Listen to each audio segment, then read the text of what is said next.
Tell me what's wrong and why you never said you felt that way. And guess you're trying to stay strong and fake a smile until I look away. But I've known you too long, it hurts to watch your blue eyes fade to gray as you fade away, as you fade away. Yeah, I'm about to fade away, cause every time I wake up I feel like it's Monday. Something's going wrong with all the chemicals up in my brain. All of a sudden I don't look at anything the same way. Got a buildup of my thoughts sitting in an ashtray. I'm sorry that I'm so inconvenient, okay. Just let me be me and I'll stay out of your way. I can see the way you look at me, I'm such a disgrace. I never really asked to be brought into this place. You wanna love me? Well then baby I have a taste. All the highs and the lows, no you'll never be the same. I don't really wanna hurt you but I can't control the pain. If you're sticking by my side maybe we could be okay. Okay, maybe you could be the change I need today. I promise that I've never felt this way. I really hope that you will choose to stay through all the pain. I know you told your friend you're not okay. And tell me what's wrong and why you never said you felt that way. And guess you're trying to stay strong and fake a smile until I look away. But I've known you too long, it hurts to watch your blue eyes fade to gray as you fade away, as you fade away, as you fade away.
Told your friend you're not okay.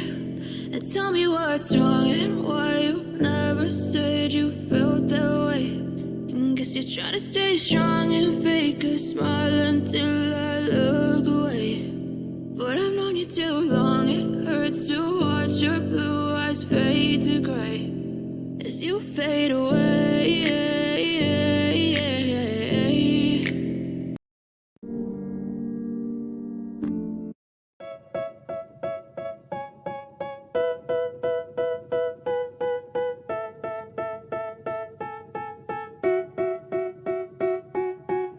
They tell me that I'm never gonna make it. They want me to do something that could make sense. They hate when I keep dreaming I'll be famous, but I don't give a fuck, I'ma keep chasing. I got all this potential that's deep inside of me, but they hate when you're successful cause they try to be. They sit there being judgmental because you're trying things, and they just want you to settle and do the right thing. So get a good job, don't slack off. Wake up every morning, make a good impression on your boss. Don't do anything that I wouldn't do, and when you're making money, make sure you don't spend it too soon. Fuck that, I'll do what I wanna do. I got a different path from everyone, and that includes you. Who are you to tell me how to live life? In these times it feels like nobody is right, yeah. So I'ma figure out what else we succeed, and then invest all of my time into that and proceed.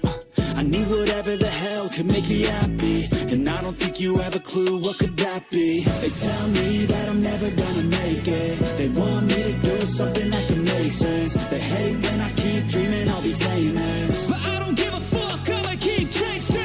They tell me that I'm never gonna make it. They want me to do something that can make sense. They hate when I keep dreaming I'll be famous, but I don't give a fuck, I'ma keep chasing. I think this life could be special if I get rid of the devils. They think that I am a rebel, I think they want me to settle. There's nobody on my level. They think that work is too stressful, I think that work is essential. The grind is all in your mental, and I don't think you understand what I'll go through just to be in control of my life soon. All the negativity, man, I'm immune. I don't really need a mask with all I've been through. I've been making changes for the ages. 5-10 year plans are contagious. I attack that shit, I'm tenacious. And if you ain't, get the fuck out of my way then. Got one life, I won't regret it. I will fight until I get it. I'll look back one day from heaven and say, damn, I learned some lessons. And say, damn, I have no questions. I had fun in every second, and the journey was a blessing, yeah. They tell me that I'm never gonna make it. They want me to do something that can make sense. They hate when I keep dreaming I'll be famous, but I don't give a fuck, I'ma keep chasing. They tell me that I'm never gonna make it. They want me to do something that can make sense. They hate when I keep dreaming I'll be famous, but I don't give a fuck, I'ma keep chasing.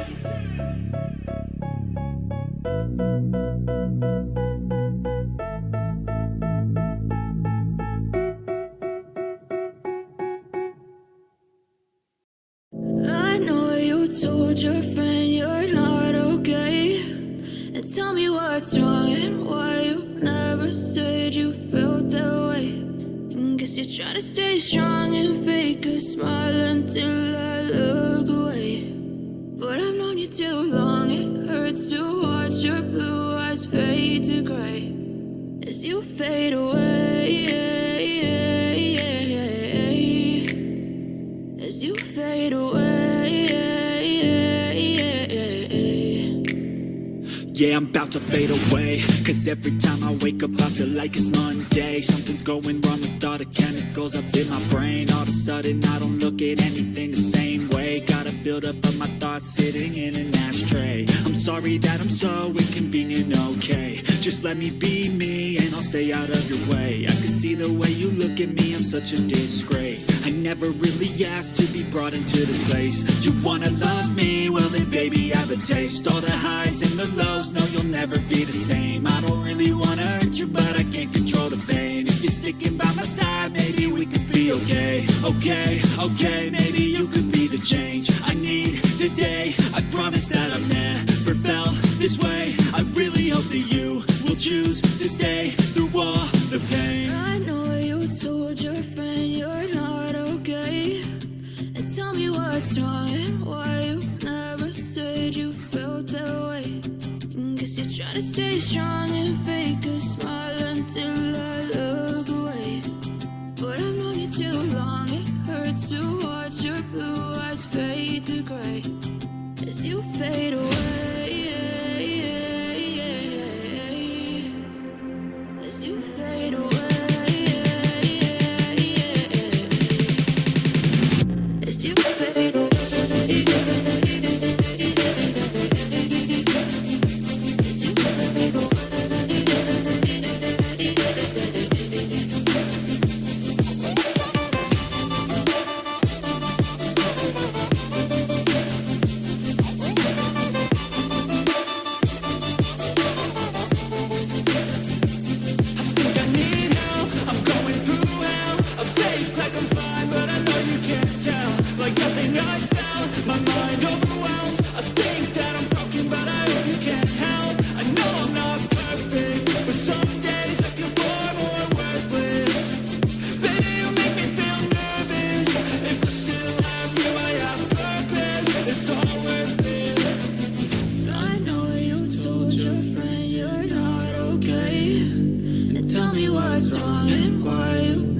said you felt that way.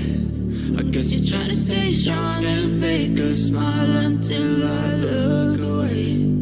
But I've known you too long, it hurts to watch your blue eyes fade to gray as you fade away. As you fade away. As you fade away.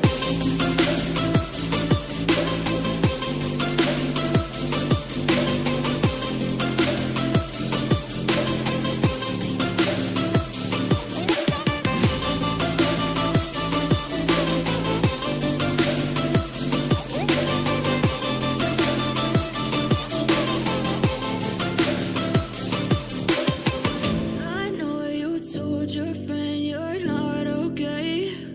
And tell me what's wrong and why you never said you felt that way. And guess you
feel like I'm losing my mind.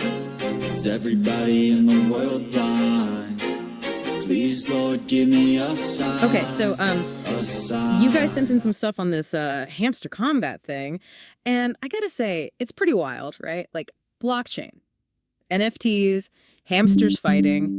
I don't know about you, but it definitely caught my eye. And it's not just because I've got a weakness for anything cute and fuzzy. It is a pretty out there concept. Right. Like, on the surface, it seems like, I don't know, kind of a joke. But then you start looking a little deeper, and there's this article that came out like September 26th, and it actually makes a case for Hamster Kombat being this whole new thing in blockchain gaming. Yeah, I read that one. There's a lot to unpack there. Exactly. So that's what we're diving into today. So Hamster Kombat, for those of you who haven't encountered this phenomenon yet, it's a blockchain game where you basically you breed these little virtual hamsters, you train them up, and then you send them into an online arena to battle it out. Kind of like Pokemon, but with, you know... And a lot more blockchain. Right, right. But here's the thing that this article really highlighted, and this is where it gets interesting. Hamster Kombat isn't just about collecting, like, rare NFTs or whatever. They're really pushing the gameplay aspect. They're really trying to emphasize skill and strategy, which is a bit different than a lot of these blockchain games. So it's less about, like, I've got the rarest hamster and more about my hamster's got the best right hook. Exactly. It's about breeding the right stats, training them effectively, and then, you know, actually being good at the combat system. So it's a real game, first and foremost. And this is where the whole play-to-earn model comes in, right? Mm-hmm. The P2E thing. Absolutely. So with Hamster Kombat, you're not just hoping your hamster becomes some rare collectible that you can sell for a profit. Instead, you earn HMSTR tokens by actually playing the game. So winning battles, completing quests, you know, actually engaging with the game mechanics. So basically, you're being rewarded for your skill, not just for, like, having a lucky draw or whatever. Yeah, and that's a big part of what sets it apart from a lot of the other games in this space. Yeah. Traditionally, a lot of gamers have been skeptical of blockchain games because it felt like it was more about speculation than actual, you know, gameplay. It was more about, like, how can I make money off this rather than, is this actually fun to play? Precisely. And Hamster Kombat is trying to flip that script a bit. Okay, that makes sense. But what can you actually do with these HMSTR tokens? Like, what's the point of earning them? So within the game, you can use them to upgrade your hamsters, buy better equipment, that kind of thing. It's all part of the whole, you know, min-maxing your hamster for battle thing. Makes sense. So it's all part of the in-game economy. Yeah, exactly. But it's not just about in-game stuff. The article also mentions staking, which is, you know, that can get a little complicated. Yeah, I was going to say staking. Explain it like I'm 5. Okay, so in the simplest terms, it's like putting your HMSTR tokens into a savings account. You're essentially lending them to the game, and in return, you get a little bit of interest paid out over time. So even when you're not actively playing, you can still be earning some rewards. Exactly. It's a way to generate some passive income just by holding on to your tokens. And the article went into some detail about how the staking system actually works in Hamster Kombat, which is it's pretty interesting, actually. Okay, so we've got to focus on gameplay, a solid P2E model, and a way to earn passive income through staking. But this article mentioned something else that I thought was really interesting.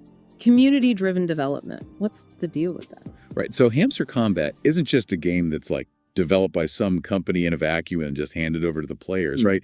They're actually trying to build a community where the players have a real say in how the game evolves. So, like, I, as a player, could potentially help decide what new features get added or how the game mechanics work? Yeah. The article talked about a whole governance system that they're building in, where players can submit proposals for changes, and then the community gets to vote on them. It's pretty cool, actually. Wow, that's pretty different. I can see how that would be really appealing to players who are, you know, kind of tired of the traditional gaming model where it's just like, here's the game, take it or leave it. It's about giving players a sense of ownership over the game, right? Absolutely. And the article even argued that this whole community-driven approach could be key to the game's long-term success. Like, if people feel like they're actually part of something, they're more likely to stick around. It's like building a community around a game rather than just a player base. Right. Yeah, exactly. Okay, so we've covered the gameplay, the P2E, the community involvement, but there's one more thing from the article I wanted to touch on, and that was, well, it mentioned advanced AI. What does that even mean in the context of a game like this? Right.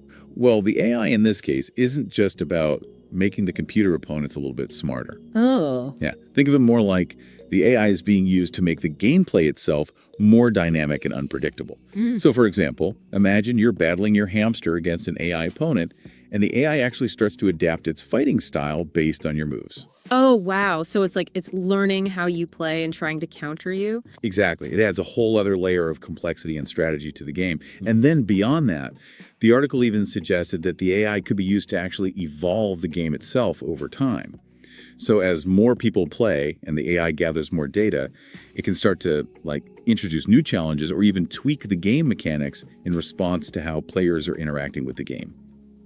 Wow. So the AI is almost like, I don't know, another player in a way. It's shaping the game along with the human players. It's a really fascinating concept, and it's one of the things that makes Hamster Kombat so intriguing. It's not just a game, it's like this constantly evolving ecosystem. That's crazy. So we've got a game that's focused on skill-based gameplay, rewards players for their time and effort, lets them have a say in how the game is developed, and uses AI to create this dynamic, ever-changing experience. I mean, that's pretty impressive. It's definitely ambitious.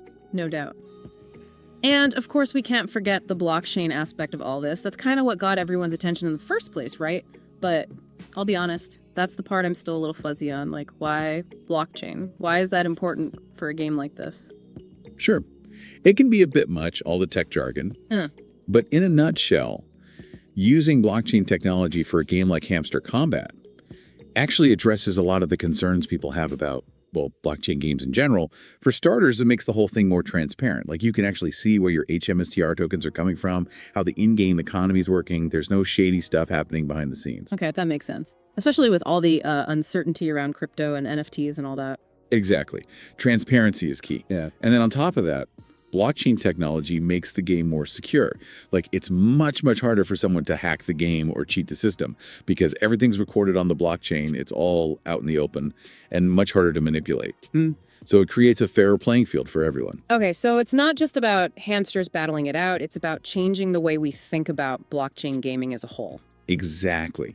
Hamster Kombat is trying to show that blockchain games can be fun, engaging, rewarding, and most importantly, fair. So to kind of sum all this up, we've got a game that's focused on skill-based gameplay, rewards players with a solid P2E model, puts community involvement front and center, uses AI in some really innovative ways, and it's built on blockchain technology to ensure transparency and security. It's a lot to take in. Yeah. So I guess the big question now is, will it work? Will people actually respond to this? Will Hamster Kombat be the game that finally brings blockchain gaming into the mainstream? Or will it just be another flash in the pan, another forgotten crypto fad? That's $1 million question, right? It's certainly an interesting experiment. Only time will tell if it pays off. Well, I, for one, will be watching closely because who knows, maybe these little fluffy fighters will be the ones to change the face of gaming as we know it. Thanks for joining us for another deep dive. Anytime.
Ever sink a whole afternoon into a good clicker game? You know, the ones where you just tap, tap, tap your way to digital domination. Those games are dangerously addictive. Tell me about it. But speaking of addictive, Hamster Kombat, the Telegram-based clicker, has taken things to a whole new level. We're talking a massive 300 million users. 300 million. It's mind-boggling how they've managed to cultivate such a large and active community. That's what we're diving into today. Hamster Kombat's roadmap for sustainable growth, especially in light of their recent airdrop. The airdrop. Right. It's a big moment for any Web3 game, but the challenge is keeping players engaged long after that initial hype. That's the million-dollar question, isn't it? Too many games fizzle out after that initial burst of excitement. It's like a sugar rush fun while it lasts, but then you're left with a crash. Exactly. And Hamster Kombat's airdrop was interesting. Only 43% of users qualified, which, to be fair, is still a whopping 131 million people. But they even had to deal with those pesky cheaters. Something like 2.3 million of them got the boot. Wow, that's a lot of cheaters. It shows they're serious about maintaining a fair and balanced gaming ecosystem. But it also highlights the challenges inherent in managing such a massive user base. So how does Hamster Kombat plan to avoid becoming another one of those post-airdrop ghost towns? Yeah. What's their strategy for keeping the hamster wheel spinning? They've got a two-pronged approach that's worth unpacking. First, let's talk about their token vesting schedule. Okay, token time. So picture this. Only a tiny fraction, like 11.25% of the tokens, gets unlocked 10 months after listing. The rest are on a gradual drip feed over time. So they're encouraging a slow burn rather than a mad dash for the exits. I like it. Exactly. It incentivizes players to hold on to those tokens, especially if the project keeps gaining traction like it has been. The idea is that as Hamster Kombat grows, so too will the value of those tokens. It's about rewarding those early adopters, the players who are in it for the long haul. Of course, there's always an element of risk, but that's part of the excitement of the Web3 space, right? High risk, high reward, baby. Yeah. But it sounds like they're playing the long game, which is refreshing. What's the second prong of this grand plan? This is where it gets really interesting. They're shifting the focus away from pure token speculation and back to the core of what makes a game great: fun, engaging gameplay. Hamster Kombat wants you to know that it's not just about the digital dollars, it's about the thrill of the game itself. So it's about building a loyal fan base that genuinely enjoys the game, rather than just a swarm of token chasers. Precisely. They're after a sustainable community, not a fleeting frenzy. And speaking of building, Hamster Kombat's ambitions go beyond just being a game. They have their sights set on creating a whole Web3 gaming hub. Whoa, hold on. We're talking about leveling up from a game to a whole platform. That's a big leap. It is, but they're in a unique position to pull it off. You mean with their massive community of 300 million users? Exactly. That's a ready-made audience most developers would kill for. Sure. And they've proven they can manage and engage such a huge user base. They have the experience, the technology, and the vision. It's a potent recipe for a Web3 gaming powerhouse. So they're going from a hamster wheel to a whole hamster-powered amusement park. Okay, now you've got my attention. Tell me more about how this platform would actually work. Think of it as a launch pad for other Web3 games. Imagine A bustling Web3 arcade with Hamster Kombat at the helm, calling the shots, setting the stage for a whole new wave of games. It's an exciting vision, but building something that ambitious takes resources, serious resources. So how do they plan on funding this grand plan? Well, they're not just relying on investor cash or hoping for a magical influx of crypto. They're thinking long-term, strategically. Okay, I'm intrigued. They've got plans to launch an ad network. An ad network like those ads we see popping up everywhere online. Exactly, but here's the twist. This ad network will be integrated into the Hamster Kombat ecosystem itself. Okay, I'm not going to lie, I'm not usually a fan of ads, but I'm all ears. How does this benefit the players? The revenue generated from the ad network will be used to fund token buybacks and burns. Remember those. Right. We touched upon those earlier. But a little refresher never hurts, especially when it comes to our virtual hamster overlords. So remind me, how do token buybacks and burns actually work? And what makes them so beneficial for the players? It's all about supply and demand, really. Let's start with buybacks. Imagine Hamster Kombat decides to buy back a chunk of their own tokens from the market. Like they're stocking up on their own currency. Precisely. By doing so, they're essentially taking those tokens out of circulation, which can help stabilize the token's price and, if things go well, even boost its value. It's a way of showing confidence in their own project and rewarding those who share that confidence. So it's like a self-imposed vote of confidence. I like it. And what about token burns? Token burns are like the ultimate act of scarcity. Picture this. You take a bunch of tokens and you hit the delete button. Gone. Poof. Vanished into thin air. Talk about a disappearing act. So by making their tokens rarer, they become more valuable. It's like finding a rare, limited edition hamster trading card. Exactly. It's about increasing the value proposition for those who hold on to their tokens. But that's not all, folks. Oh, there's more. The hamster folks are really going all out here. What else do they have up their sleeve? Their 2025 roadmap includes some really eye-catching items, including plans to launch an NFT marketplace. NFTs. I knew they couldn't resist jumping on that bandwagon. But in this case, it makes a lot of sense. Imagine owning unique Hamster Kombat assets. Things like special hamster skins, accessories, maybe even limited edition hamster characters, all backed by NFTs. Oh, I see where you're going with this. So instead of just having a generic virtual hamster, I could have one with a tiny little top hat and a monocle. Exactly. It opens up a whole new level of customization, personalization, and even bragging rights within the game. I can already see the Hamster Kombat fashion competitions heating up. This is going to be huge. But an NFT marketplace is just the tip of the iceberg, right? What other gems are hidden in their 2025 treasure chest? They're also planning to introduce a clan championship. A clan championship. Ooh, things are about to get competitive. Imagine the strategies, the alliances, the nail-biting hamster battles. It's a brilliant move to foster community engagement and create a sense of belonging within the game. So we've got NFTs, we've got clan showdowns. It sounds like Hamster Kombat is really pulling out all the stops to keep their community engaged. But is it enough to carve out a lasting space in the notoriously fickle world of Web3 gaming? That's the billion-dollar question, isn't it? It does seem like they've got all the right ingredients in place. A fun, addictive game, a massive and passionate community, and now these ambitious plans for growth and engagement. But will it be enough? Wow. They've got the game, They've got the community, the vision, the ambition. but will it be enough? Can Hamster Kombat really overcome the odds and become a true force in the Web3 gaming world? Honestly, it's tough to say for sure. Because the Web3 landscape is littered with projects that promised the moon and ended up Crashing and burning. exactly. So what will determine whether Hamster Kombat thrives or just becomes another cautionary tale? Execution. It all comes down to execution. So how they navigate the challenges, Adapt to the market. deliver on their promises. And most importantly, build trust. Trust. It's like the foundation of the entire Web3 ethos, isn't it? Absolutely. Transparency. Community involvement. Creating a more equitable gaming ecosystem. And that's what's so fascinating about Hamster Kombat's approach. They're not just talking the talk, They seem to be walking the walk. weaving those Web3 ideals into the very core of their platform. It's like they're building this hamster-powered spaceship and inviting the players to be co-pilots, not just passengers. I love that analogy. Right? They're saying, hey, we're all in this together. Let's see where this wild ride takes us. And that kind of shared purpose, That shared sense of adventure. that's powerful. It really is. So as we wrap up our deep dive into the world of Hamster Kombat, I'm feeling cautiously optimistic. Me too. They've got a lot going for A them. solid game, A passionate community, a clear vision. and the drive to make it all a reality. Who knows? Maybe those little hamsters will end up leading the charge in the Web3 gaming A revolution. revolution fueled by clicks, cuteness, and some seriously clever tokenomics. Now that's a story worth telling. That's all the time we have for today's deep dive.